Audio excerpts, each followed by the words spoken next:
Hello student, welcome to again my YouTube channel सिर्फ botany classes. इस video में हम प्लांट फिजियोलॉजी के कुछ इम्पोर्टेंट क्वेश्चन डिस्कस करूंगा जो CUT PG botany zoology and life science के लिए इम्पोर्टेंट हैं। ये जो लास्ट वीडियो भी हम बना चुके हैं, ये सब वीडियो हम CUT PG के एंट्रेंस एग्जाम को ध्यान में रखते हुए बना रहे हैं। इससे नेक्स्ट वीडियो जो हम बनाएंगे वो मोस्ट प्रोबेबली चांस है कि मैं जेनेटिक्स के क्वेश्चन पर बनाऊंगा। इसी प्रकार मैं यूनिट वाइज यूनिट कोशिश करूंगा जब तक एग्जाम है मैं क्वेश्चन रिवाइज करा सकूं। तो पहला क्वेश्चन यहाँ पर है कि phytochrome protein is a phytochrome protein क्या है? फाइटोक्रोम प्रोटीन एक होमोडाइमर है। क्या है? होमोडाइमर है। अब फाइटोक्रोम प्रोटीन के बारे में थोड़ा जान लो। इसके दो होती हैं, एक पीआर फॉर्म होती है, एक पीएफआर फॉर्म होती है। इनसे भी क्वेश्चन बन सकता है। तो जो पीआर फॉर्म होती है वो रेड लाइट एब्जॉर्ब करती है और पीएफआर फॉर्म जो होती है वो फार रेड लाइट एब्जॉर्ब करती है। ये रेड लाइट एब्जॉर्ब करेगी और ये फार रेड लाइट एब्जॉर्ब करेगी। तो जो पीआर फॉर्म होती है, पीआर फॉर्म रेड लाइट की प्रेजेंस में, दैट मीन्स लगभग 660 या 650 से पीएफआर फॉर्म में कन्वर्ट होती है। अब पीएफआर फॉर्म तो इसीलिए बोला जाता है, पीआर फॉर्म जो होती है इनएक्टिव फॉर्म है और पीएफआर फॉर्म है उसे हम एक्टिव फॉर्म भी कहते हैं और ये रिस्पॉन्स क्रिएट करती है। अब रिस्पॉन्स वो हो सकता है सीड जर्मिनेशन में, हो सकता है फोटोपीरियोडिज्म में, हो सकता है, ठीक है। इसके अलावा और जैसे सैड अवॉइडेंस रिस्पॉन्स है। तो फाइटोक्रोम के बहुत सारे अपने फायदे हैं, ठीक। इसके अलावा इसमें एक फिनोमिना और देखा जाता है, फोटो रिवर्सिबिलिटी। फोटो रिवर्सिबिलिटी मतलब कि पीएफआर फिर से डार्क में किस में कन्वर्ट हो जाता है? पीआर फॉर्म में कन्वर्ट हो जाता है। अच्छा, अब यहाँ पर जो लगती है वो लगती है far red light. Far red light जो होता है वो लगभग 730 नैनोमीटर, ठीक। तो ये चीजें कुछ कॉमन है जो ध्यान रखना, ठीक है। अब इसके अलावा हम बात करेंगे, जैसे हमने यहाँ पर दिखाया भी है। अब इसके बाद अगला क्वेश्चन है, in higher plants isopentenyl pyrophosphate is formed by two different biosynthetic pathway occurring in. देखो, एक होता है, दो बायोसिंथेटिक पाथवे होते हैं इसके, एक मेवेलोनेट पाथवे होता है और दूसरा वो पाथवे है। तो वो दो पाथवे हैं, एक जो होता है वो साइटोप्लाज्म में होता है और एक क्लोरोप्लास्ट में होता है। तो ये याद रखना, एक कहाँ होता है? साइटोप्लाज्म में होता है, एक क्लोरोप्लास्ट में होता है। इसकी सिंथेसिस के लिए दो पाथवे हैं। और आइसोपेंटाइल पायरोफॉस्फेट पाथवे बहुत इंपॉर्टेंट है। सेकेंडरी जो हमारे सेकेंडरी मेटाबोलाइट्स होते हैं जैसे टर्पीन्स, उनमें इसका बहुत ज्यादा इंपॉर्टेंस है, ठीक है। इसके अलावा हम बात करेंगे question number third, the enzyme responsible for the reduction of nitrogen into ammonia during biological nitrogen fixation is.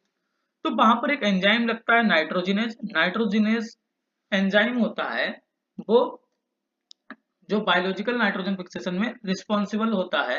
अब ये नाइट्रोजन फिक्सेशन जो है, देखो यहाँ पे इसमें भी कंफ्यूज हो सकते हैं। डाई नाइट्रोजिनेज, नाइट्रोजिनेज एंजाइम इसलिए बोला गया है कि देखो, डीनाइट्रोजिनेज और डीनाइट्रोजिनेज रिडक्टेज इसके दो पार्ट हैं। नाइट्रोजिनेज एक कॉम्प्लेक्स एंजाइम है जिसके दो पार्ट हैं, डीनाइट्रोजिनेज और डीनाइट्रोजिनेज रिडक्टेज। तो पूरा कॉम्प्लेक्स मिलकर ही नाइट्रोजन फिक्सेशन कराता है। तो इसीलिए इसका आंसर क्या हो जाएगा? नाइट्रोजिनेज। और वैसे अगर इसके इंटरनल जाओगे तो मेनली जो इन्वॉल्व होता है वो डीनाइट्रोजिनेज इन्वॉल्व होता है, ठीक। तो यहाँ पर राइट आंसर इस वजह से क्या हो जाएगा? नाइट्रोजिनेज, ठीक। अब नाइट्रोजन फिक्सेशन जब हम डिस्कस करेंगे तो एंजाइम के बारे में पूरा डिस्कस कर लेंगे। एंजाइम पूरा, जो भी एंजाइम हैं उनके जैसे कि फॉर एग्जांपल नाइट्रेट रिडक्टेज है, ये कहाँ पर इन्वॉल्व होता है? जब अमोनिया एसिमिलेशन होता है तब यहाँ पर इन्वॉल्व होता है। तो ये सारे एंजाइम वहां पर हम डिस्कस करेंगे, इसकी मैकेनिज्म डिस्कस करेंगे, फ्री लिविंग क्या है और वो सब यहाँ पर हम डिस्कस करेंगे। अगला वीडियो है, क्योंकि अभी हमारे पास इतना टाइम नहीं है कि हम पूरी इस चीज को डिटेल में समझा सकें। Question number 4, the inhibitory effect of red light on flowering during critical dark period on short day plant can be overcome by. देखो क्या होता है, शॉर्ट डे प्लांट है, शॉर्ट डे प्लांट है, दैट मीन्स इसके लिए लाइट की कम जरूरत पड़ती है या क्रिटिकल टाइम की कम जरूरत पड़ती है। तो ये भी हमने जैसे फोटो पीरियडिज्म की बात की, तो फोटो पीरियडिज्म के लिए हमारा कौन सा फोटो रिसेप्टर रिस्पॉन्सिबल है, फाइटोक्रोम रिस्पॉन्सिबल है। फाइटोक्रोम की दो फॉर्म होती है, एक पीआर फॉर्म होती है, एक पीएफआर फॉर्म होती है, ठीक है। तो अब यहां पर जो the inhibitory effect of red light on flowering, तो इनहिबिटरी इफेक्ट को कौन ओवरकम करेगा, रेड लाइट को, रेड लाइट के इनहिबिटरी इफेक्ट को कौन ओवरकम करेगा, far red light. Far red light, क्योंकि क्या है, ये शॉर्ट डे प्लांट है, शॉर्ट डे प्लांट है, तो that means light come use, तो पीएफआर फॉर्म इनएक्टिव फॉर्म में होगी, तो पीएफआर फॉर्म जब इनएक्टिव फॉर्म में होगी तो वो पीआर फॉर्म में वहां पर जाएगी, तो फार रेड लाइट वहां पर जरूरत पड़ेगी, तो फार रेड लाइट इसका राइट आंसर हो जाएगा, ठीक है। इसके बाद हम बात करेंगे question number 5, methionine is the precursor of which of the following plant growth regulators. देखो मिथ्योनिन जो है वो इथाइलिन का है। अब इथाइलिन के बारे में कुछ पॉइंट है, ये ट्रिपल रिस्पॉन्स के लिए रिस्पॉन्सिबल है, ट्रिपल रिस्पॉन्स। दूसरा ये गैसियस हार्मोन्स है, ठीक है। और ये किसमें, फ्रूट रैपनिंग में काम आता है, फ्रूट रैपनिंग। इसके अलावा स्ट्रेस में, स्ट्रेस में भी इसका काम होता है, ठीक है। सेनेसेंस में भी इसका काम होता है, सेने सेनेसेंस में भी इसका काम होता है, ठीक है। तो ये इसके इथाइलिन के काम है और तुम खुद पढ़ लेना। इसके अलावा हम बात करेंगे nitrifying bacteria, sulphur oxidizing bacteria and methanogen are the example of. देखो नाइट्रीफाइंग बैक्टीरिया है, ये देखो नाइट्रीफाइंग बैक्टीरिया मतलब कि अमोनिया होगी, अमोनिया या N2 होगा। तो यहाँ पर मतलब ऑर्गेनिक कंपाउंड तो है नहीं, मतलब केमिकल एनर्जी है, तो कीमो लिथोट्रॉप्स होंगे, कीमोलिथोट्रॉप्स, ना कि फोटोलिथोट्रॉप्स, ना कि फोटोट्रॉप्स, ना कि फोटो ऑर्गेनोट्रॉप्स। फोटो ऑर्गेनोट्रॉप्स इसमें सब में लाइट की जरूरत पड़ेगी, यहाँ पर केमिकल एनर्जी की जरूरत पड़ेगी, तो कीमोलिथोट्रॉप्स होंगे, ठीक है। तो राइट आंसर सेकंड हो जाएगा। Which of the following is not involve in photo respiration. Photo respiration में देखो माइटोकॉन्ड्रिया इन्वॉल्व होती है, रिबिस्को इन्वॉल्व होता है, पेरोक्सिसोम इन्वॉल्व होता है। रिबिस्को कहाँ पे इन्वॉल्व होता है, क्लोरोप्लास्ट में। क्लोरोप्लास्ट में जब जब हमारा रिबिस्को जो होता है ऑक्सीजनेज एक्टिविटी करता है, तो वो फास्फोग्लूकेलेट में कन्वर्ट कर देता है, ठीक है, ग्लाइकोलेट में। तो वही ग्लाइकोलेट फिर आगे चल के अदर रिएक्शंस में जाता है। तो रिबिस्को तो इन्वॉल्व होता है इन क्लोरोप्लास्ट में, माइटोकॉन्ड्रिया भी इन्वॉल्व होती है, पेरोक्सिसोम भी इन्वॉल्व होते हैं, ये इन्वॉल्व नहीं है, तो राइट आंसर चौथा हो जाएगा इसका। Next question, which one of the following is an inhibitor of alternate oxidase. Alternate oxidase का इनहिबिटर कौन है, तो इसमें हो जाएगा सैलिसिल हाइड्रोक्सिमिक एसिड, सैलिसिल हाइड्रोक्सिमिक एसिड इसका राइट आंसर है। साइनेड जो है वो होता है कॉम्प्लेक्स, वहां पे जब हम ईटीएस पढ़ते हैं, ईटीएस में कॉम्प्लेक्स जो थर्ड होता है कॉम्प्लेक्स, मतलब जहां पर ऑक्सीजन एक्सेप्ट होती है वहां पर ये साइनाइड इनहिबिट करता है, रेटिनॉन होता है, ठीक है। ये सारे इनहिबिटर हैं ईटीएस के, ईटीसी के, इलेक्ट्रॉन ट्रांसपोर्ट चैन। जब हम इलेक्ट्रॉन ट्रांसपोर्ट चैन पढ़ाएंगे तो वहां पर हम बता देंगे साइनाइड कहाँ पे इनहिबिट करता है और रेटिनॉन कहाँ पे इनहिबिट करता है, ठीक है। तो सैलिसिलिक हाइड्रोक्सिमिक एसिड जो है वो अल्टरनेटिव ऑक्सीडेज का क्या है, इनहिबिटर है, ठीक।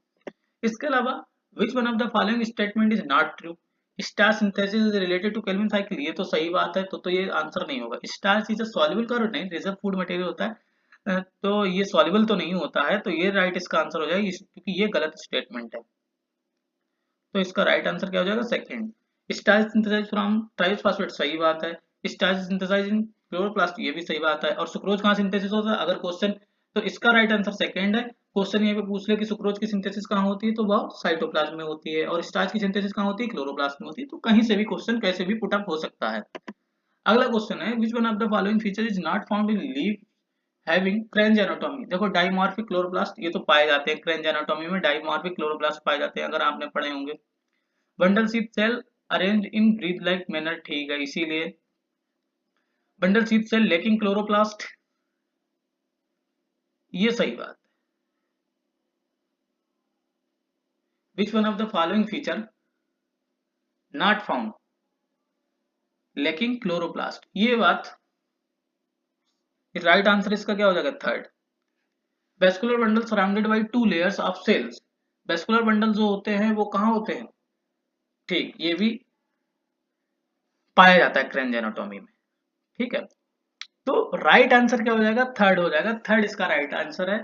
फर्स्ट सेकंड फोर्थ तो पाए जाते हैं, लेकिन बंडल सीड सेल लेकिन क्लोरोप्लास्ट, ये गलत बात है, ये क्लोरोप्लास्ट पाए जाते हैं। ठीक है, तो राइट आंसर इसका क्या हो जाएगा? थर्ड। अब इसके बाद अगला क्या है? High activity of sucrose synthesis present, high activity of sucrose synthesis present. Sucrose synthesis क्या करता है? यूडीपी, सुक्रोज को यूडीपी ग्लूकोज और उसमें कन्वर्ट कर देता है। तो यहाँ पर राइट आंसर हो जाएगा हमारा टिश्यू दैट यूटिलाइज सुक्रोज, मतलब सिंक टिश्यूज में पाए जाते हैं जहां पर सुक्रोज की कमी होती है, तो सुक्रोज को ये डिग्रेड करता है वहां पे। ठीक है, टिश्यू दैट यूटिलाइज सुक्रोज। इसके बाद हम बात करेंगे PP carboxylase activity in C4 and CAM plant regulated by, देखो फास्फोराइलेशन एंड डिफास्फोराइलेशन के द्वारा रेगुलेट होती है। एक ओवरव्यू देख लेते हैं C3 C4 और कैम्प प्लांट का। देखो कैम्प प्लांट जो होता है CO2 का फिक्सेशन कब होता है? CO2 का फिक्सेशन नाइट में होता है, जिससे क्या होता है? C4 कंपाउंड में कन्वर्ट होता है, इसे वैक्यूल में क्या कर लिया जाता है? स्टोर कर लिया जाता है। ड्यूरिंग द डे वैक्यूल से ये C4 कंपाउंड को डिकार्बोक्सिलेशन होता है, जिससे C3 कंपाउंड बनता है, और ये C3 कंपाउंड C3 साइकिल में चला जाता है, जबकि CO2 बचता है वो अगेन फिर से क्या चला जाता है? केल्विन साइकिल में चला जाता है, और ये C3 कंपाउंड जो होता है अगेन उस साइकिल में कंटिन्यू रहता है। ठीक है, इसके बाद जब हम बात करते हैं केल्विन साइकिल, केल्विन साइकिल दिन में ही होती है, डे के टाइम होती है। अब वही बात करते हैं हम जब C4 प्लांट की, ये भी प्रोसेस पूरी डे में ही होती है। इसमें क्या होता है? CO2 जो होती है दिन में ऑब्जर्व की जाती है, और C4 कंपाउंड में कन्वर्ट होती है। ये C4 कंपाउंड जो होता है केल्विन डीकार्बोक्सिलेशन रिएक्शन के द्वारा इंटरनल कंपाउंड में, मतलब क्रेनियल एनाटॉमी में जाकर, या जहां पर बंडल सीट सेल होती है वहां पर जाकर CO2 डीकार्बोक्सिलेशन रिएक्शन होती है, जिससे क्या होता है? केल्विन साइकिल में CO2 चली जाती है और वो C3 कंपाउंड फिर से साइकिल में कंटिन्यू हो जाता है। ठीक, ये इसका ओवरव्यू है। इसके अलावा हम बात करते हैं इसका रेगुलेशन, जैसे कि देखो जो पीपी कार्बोक्सिलेज है, पीपी केस, ये क्या है? इनएक्टिव है। कब इनएक्टिव है? डार्क में। ठीक, डार्क में इनएक्टिव है, लेकिन जैसे ही लाइट पड़ती, लाइट कंडीशन आती है, लाइटनिंग कंडीशन में क्या होता है? पीपी कार्बोक्सिलेज काइनेज एंजाइम होता है, इसे फास्फोराइलेट कर देता है। अब ये फास्फोराइलेट हो जाता है तब एक्टिव हो जाता है in case of C4 plant light. ठीक, अब वही बात हम जब करते हैं कैम्प प्लांट में, कैम्प प्लांट में ये लाइट में इनएक्टिव रहता है पीपी कैस। ठीक है, अब जैसे ही इनएक्टिव रहता है तो पीपी केस काइनेज जो होता है वो इसे डार्क में फास्फोराइलेशन के द्वारा किस में कन्वर्ट कर देता है? एक्टिव फॉर्म में कन्वर्ट कर देता है। तो फास्फोराइलेशन और डिफास्फोराइलेशन पे निर्भर करती है पेप कार्बोक्सिलेज और काइनेज की एक्टिविटी। देखो यहाँ पर भी दिखाया गया, ये फास्फोराइलेटेड है यहाँ पर तो एक्टिव है, और डिफास्फोराइलेटेड है तो ये इनएक्टिव है। ऐसे C4 में यहाँ पर फास्फोराइलेटेड है तो एक्टिव है, और यहाँ पे डिफास्फोराइलेटेड है तो इनएक्टिव है। ठीक, तो जो C4 और C3 प्लांट है उसमें जो फॉस्फोइनोल पायरुवेट कार्बोक्सिलेज एंजाइम जो है उसकी एक्टिविटी है वो फास्फोराइलेशन डिफास्फोराइलेशन से रेगुलेट होती है। तो इसका राइट आंसर थर्ड हो जाएगा। Please like and subscribe my channel. Next video में हम पूरी कोशिश करेंगे कि जेनेटिक्स पर क्वेश्चन बनाए जाएंगे और हम सॉल्व भी कराएंगे उनको। इसके अलावा इस वीडियो में जहां पर भी थोड़ा बहुत डाउट हो, अगर मुझसे समझाने में कोई गलती हो गई हो तो कमेंट बॉक्स में जरूर उसे बताएं। Thank you students. अपने सहपाठियों के साथ इसको शेयर करें, जो अपने कलीग्स या आपके जो साथी हैं जो भी CUT PG तैयारी कर रहे हैं उसके साथ शेयर करें।